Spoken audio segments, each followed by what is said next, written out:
what are smart contracts. Once you gain an understanding of smart contracts, you will realize how simple its definition is. To explain it in a simple manner, let's take an example. The term contract is familiar to all of us as it refers to an agreement between two individuals or companies where specified terms and conditions are agreed upon. For instance, if you want to rent out your house, you will make a rent agreement with the tenant with certain rules and conditions. Similarly, smart contracts have predetermined rules and conditions already set in them. Written by a computer programmer using a programming language known as Solidity. Once a smart contract is created, it gets added to the blockchain, which ensures that it cannot be modified or hacked.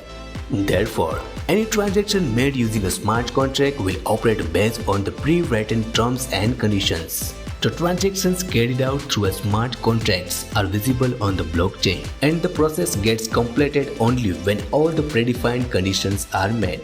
When smart contracts are considered an effective and secure way to work on the blockchain, and there are both advantages and disadvantages to it, which we will discuss in our upcoming video.